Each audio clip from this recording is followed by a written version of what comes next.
Brother of the Third Degree, The Secret Mystery Novel by Will Garver. Chapter 11. The Black Brotherhood. A calmness and self-possession I had never before experienced now settled over me. I determined to take everything with a stoical indifference and be surprised at nothing that might come to pass. This state of mind met its first test upon the following morning, for who should I meet at the breakfast table but my old friend Garcia? After an absence of 2.5 years, during which time I had heard nothing from him, he had suddenly reappeared. He met me with a cordial handshake, and in answer to my question as to where he had been so long, said with a knowing look that he had been in the East. As it was a rule never to talk upon any subject connected with the Brotherhood at the table, I questioned him no further. After breakfast, he accompanied me to the hall, and when we were alone, said, "Brother Alphonso, I have something very important to tell you." "Very well, Garcia," I answered. "We will go to my room." When we had entered the room and I had closed the door, he took a seat beside me and said, "Alphonso, I have come all the way from Abyssinia to see you. The great master, who is protector of yourself and parents, seeing that you are surrounded by a great and deadly peril, has forthwith sent me here to warn and prepare you. You must know, Alphonso, that your parents would not have entrusted you to my care unless I had the highest recommendations and was worthy of that trust. I have not the slightest doubt of your honesty and integrity, my brother. What is your communication? Of what would you warn me?" I asked. "In Paris," he answered in a low voice, "there is a branch of the Red Dug Pass of Nepal, a band of black sorcerers, and they, having learned that you seek initiation into the White Brotherhood, have laid a plot to lead you from the true path into their red association." "How could they find this out if it was so?" I asked guardedly, remembering my teacher's warning of secrecy, and wondering if Garcia really knew of my application. "My brother," he replied, "while all the secrets of the school are well guarded, and everyone is pledged to silence, the knowledge that you have already acquired must make you aware of the fact that there are other means of securing this knowledge. These men are sorcerers and necromancers, and most skilled in the black arts. By their nefarious practices, they evoke the astral embodied dead, call up elemental spirits, and make the invisible messengers do their bidding. In this manner, they obtain knowledge of the most carefully guarded secrets and use them for evil ends." "But," I persisted, "why should they choose me for a subject? I work not for evil ends." "So much more the reason they should seek you. They love evil and mark all aspirants for the Great Brotherhood. They are the enemies of all that is good and pure, and they would have you identified with them in their evil work."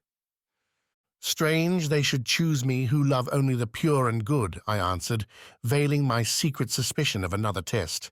"True, my brother, it may appear at first sight strange, but once they have you in their power, they will cause your entire nature to become perverted.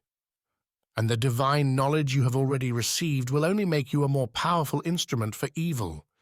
Many aspirants for the White Brotherhood have thus been lost and are now identified with this red band, where they use their divine powers for hellish purposes." Recall the Kabbalistic axiom, Demon est Deus inversus, the devil is God inverted. "Well, my brother," I answered, with an inward feeling that I was strong enough to meet the evil one himself, "I am very thankful for your warning, but I am ready to meet the devil himself and all his demoniacal hosts." Then, with a feeling of spiritual power, I exclaimed, "Do you know, brother, that I am divine? Yes, I am God. In this temple, which you now see, is God himself. And what power has Satan over God?" The inspiration had come upon me in a moment, and I felt the full power my words implied. "'Tis well, my brother. I am glad to hear you speak so confidently, but be on your guard. I have warned you, there my duty ends. And know this, an infallible sign.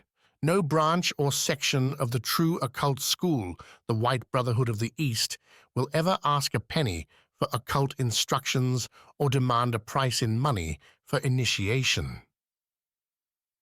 This I well know, my brother. For over 2 years I have been receiving instructions, and not a cent has been asked from me. So far, Alphonso, he replied, you have been in an outer section of the true White Brotherhood, but my master would not have sent me here to warn you unless danger threatened. Recall the words of your father when he told you that, so long as you were pure and unselfish, the great protectors would guard you, and I now state that it is at the orders of one of these that I am here to warn you.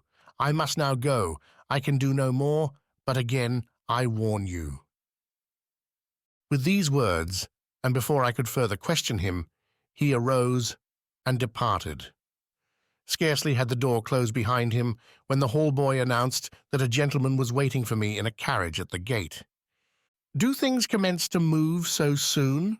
I asked myself as I proceeded to the gate. As I approached the carriage, the door opened and a masked man motioned me to enter. As I did so, he whispered the password of the 6th degree and made the salutation sign. Having entered, he pulled down the blinds and closed the door, and the carriage rolled rapidly away. For half an hour we rode on in silence, the carriage, judging from its motion, making several turns. At the end of this time, it paused for a moment, and I heard a gate click. Then we again moved on. In 5 minutes we came to another stop, and my companion, speaking for the first time, said, "Be kind enough to put on this hood." As he spoke, he handed me a black silk sack, and without hesitation I put it over my head. It completely enveloped it, and having only a small opening for the mouth, cut off all vision. My companion now took my hand, and we got out and ascended a flight of steps. Along a bare, hard floor, which echoed our footsteps, we proceeded, until, passing over a threshold, my hood was removed, and I found myself in a room with no apparent openings, even the entrance through which we had come being concealed. In shape, the chamber was an exact cube, and its bare, blank walls were painted black as night, while 4 red lights filled the room with a lurid glare. Even the carpet was black, and to make the scene still more somber, 12 masked forms, completely enveloped in robes of black, sat around a table of the same ebony hue. My conductor seated me at one end of the table and took a chair at my side, thus making 6 forms on each side, with the 13th at the end directly opposite me.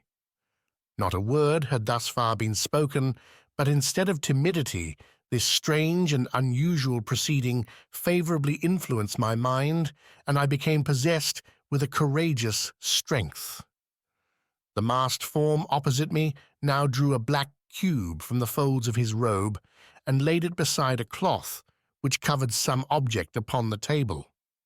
Then, speaking in a low, penetrating voice that sounded cold and harsh, he said, "Man of earth, what rash folly impels you to seek admission into this brotherhood?"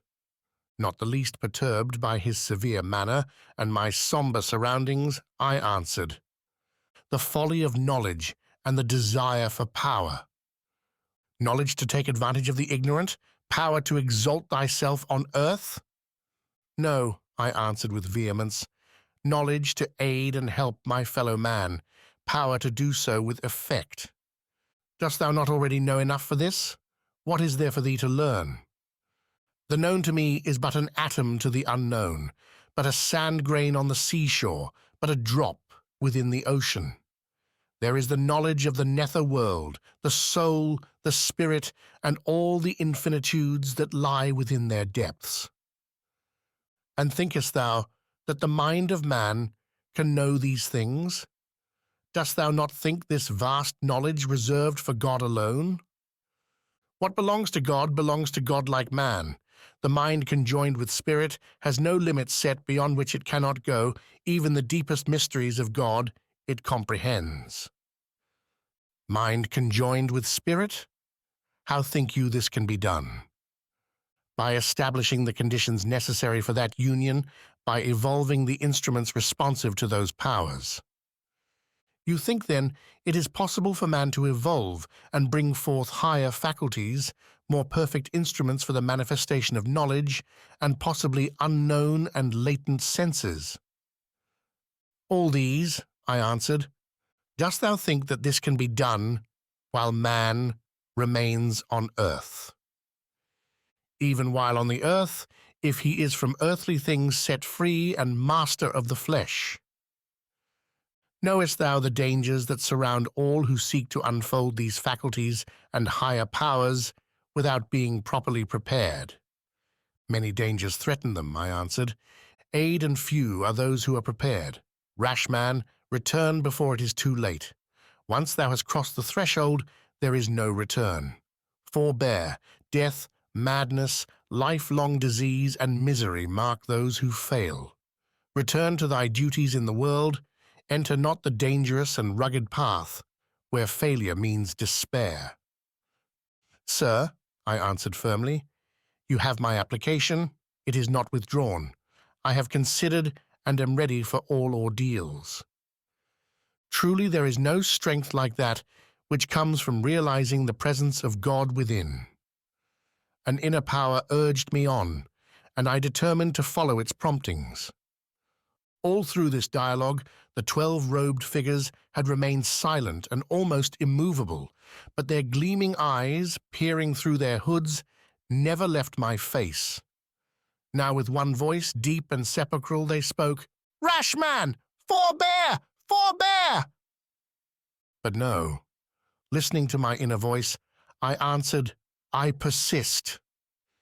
Each form immediately clasped his hands in a peculiar manner upon the table, and the leader spoke, "Hast thou parent, wife, child, ward, or relative in the world depending upon thee for protection or support?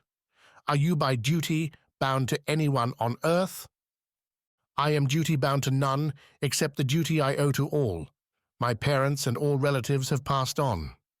Art thou willing to renounce thyself and all the world for truth?"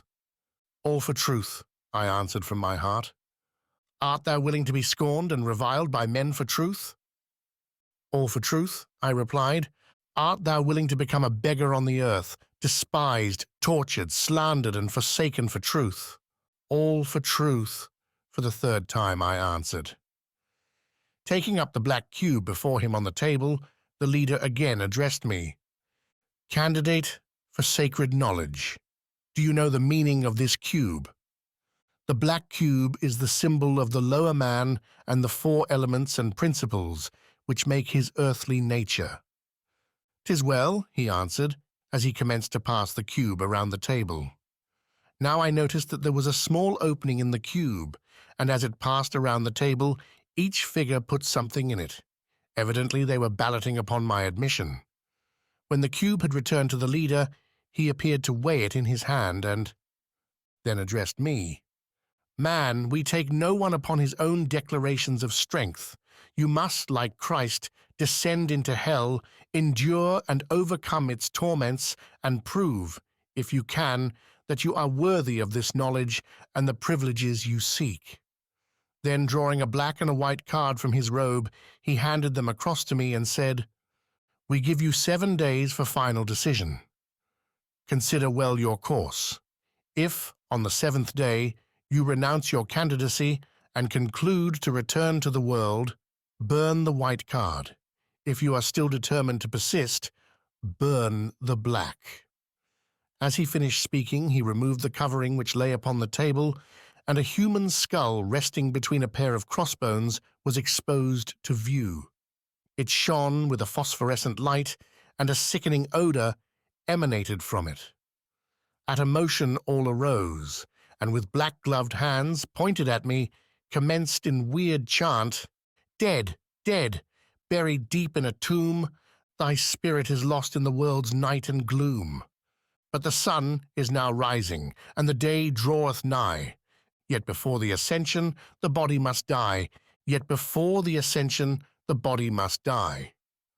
As the chant ended, my former conductor again covered my head with the hood, and I was hurried away to the carriage and driven rapidly back to the Durant mansion. My thoughts now returned to Iole, but this time, when mind was well controlled, they were a source of strength. My training in the 6th degree had not been for naught, and I could now check the restless agitation which had formerly carried away my heart and been my weakness. "How grand and noble she must be," I murmured. "What majesty of mind, what wondrous will, and yet what a loving and sympathetic heart.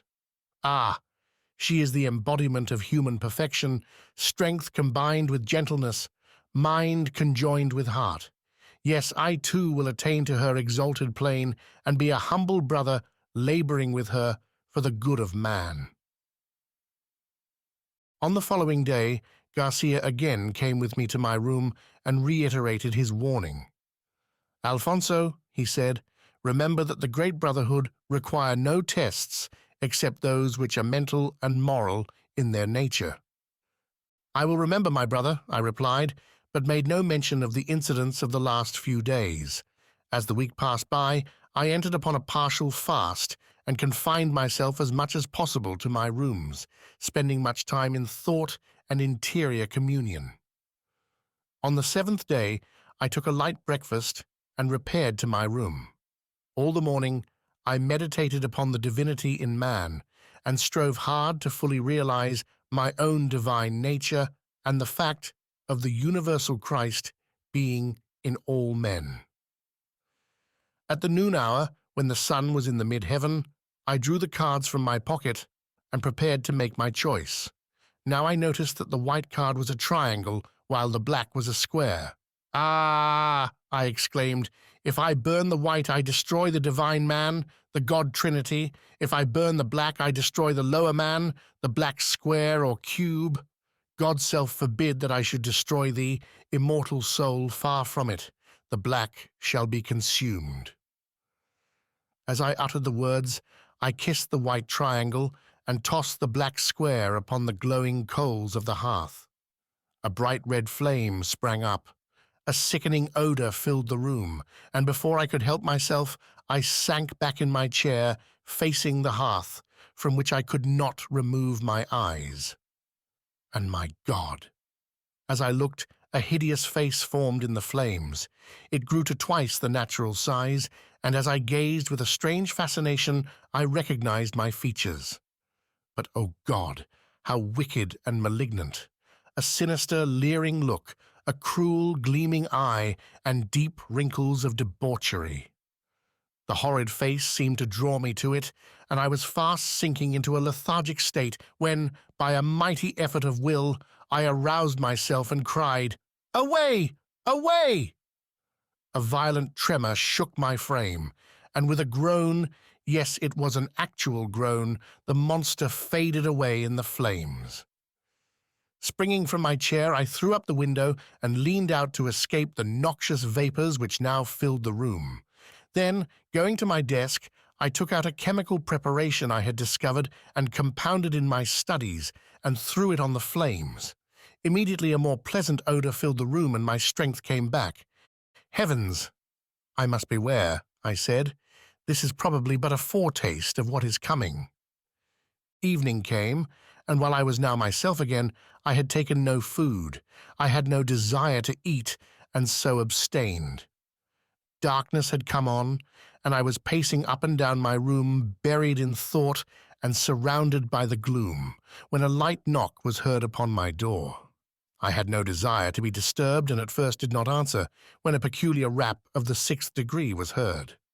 I now opened the door, and before I could speak, a black-robed figure entered and whispered, "Close and lock the door." It was the voice of Iole, and without a moment's hesitation, I obeyed. "Cleo," she said in a suppressed whisper, "I come here at the risk of my life. If I am found, or it is learned that I was here, tomorrow my floating corpse will be taken from the Seine. Are there 2 doors to this room?" There is an exit through the toilet room adjoining, I answered. What is wrong? Why this unseemly visit?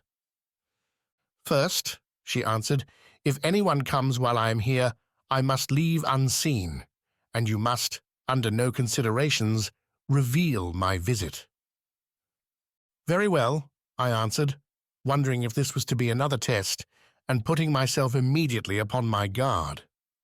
Cleo, I have, unknown to my brothers, come to tell you that you have fallen into the hands of the Black Brotherhood, the western branch of the Red Dugpass of the East.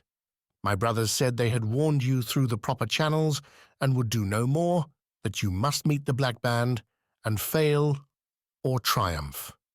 This is terrible, and I fear that you will fail, because these monsters stupefy the mind with noxious drugs, and you would not be yourself. Therefore, contrary to the usual rules, but not in violation of my oath, I have come to warn you in addition to the warning they have already given. By so doing, I have made myself an attractive center for the malignant influences of the entire Black Brotherhood, and the currents of hate which circulate through the astral world are even now being hurled against me. But by the power of my eternal self, I will withstand them, and my love for you would not permit non-action. My darling sister, I said, moved but still under restraint, I thank you from the bottom of my heart for your kindness and self-sacrifice. But if it is indeed as you say, and I'm about to become a subject of the Black Brotherhood, so let it be. With the strength and determination which now possesses me, I will even become a brother of this infernal order, that I may, by so doing, carry the powers of God, even into the depths of hell. If they want me, let them beware. They may not know their subject. Oh, my brother, do not be thus deceived. Once bound by their infernal charms and surrounded by their demon spirits, you never can be free. Wait, and the great White Brotherhood will in time give you an opportunity to enter into their sacred temples. Indeed, I will make myself your advocate. Lee, a few minutes a member of the Black Order may be here. Do not go with him. Wait. No, my sister, the die is cast, and life or death, failure or triumph, I go. You, in the past, asked me to trust you. Now I ask you to trust me. You fear I have not the strength. Be not alarmed, I have all strength, and whatever comes, I can no more than die. With the motive that now possesses me, I feel that death would be but the entrance into a new and higher life. A light knock upon the door interrupted our conversation. "'Tis he now," she whispered, as she stole toward the adjoining room. "Wait, my brother, wait. Do not go, do not go." But a devilish determination now possessed me, and I opened the door with my mind fully made up to proceed without advice. Unlocking the door, a black-robed and hooded figure entered and closed the door behind him. "Are we alone?" he asked. "We are," I answered. "I thought I heard voices," he replied, eyeing me through the darkness. "I'm always talking to myself when alone," I answered, fully determined to protect Isle. "Ah, a habit which means insanity or genius. Have you destroyed or made secure provision for all secret documents you may have?" The masked man had given the secret grip and password, and I answered, "I have no secret documents. When I left the 6th degree, all papers were returned." "Well and good. Have you made your will and left no clue as to where you are going?" My God, I thought, this sounds death-like. But without show of uneasiness I replied, "My will needs no attention now. I am not going to die just yet. As to where I am going, I do not know myself." Without answering, my visitor arose, and at his motion, I followed. As we went through the door, he whispered to me to lock it. Then we passed swiftly along the carpeted hallway without word or sound. When we reached the intersection of the cross hall, my conductor, who was a little in advance, and who seemed to know the hall perfectly, saw Monsieur Durand crossing the end and drew me back into a doorway until he had disappeared. Then, taking my arm, he led the way to the side entrance and across the lawn to a side gate where a carriage was in waiting. He opened the door, and at his silent motion, I entered. Then, whispering something to the driver, he took a seat beside me, at the same time closing the door and pulling down all the blinds. I heard the driver lash the horses, and then we rolled rapidly away into the night. Relying upon the protection of a few signs and passwords, I was going with an entire stranger I knew not where.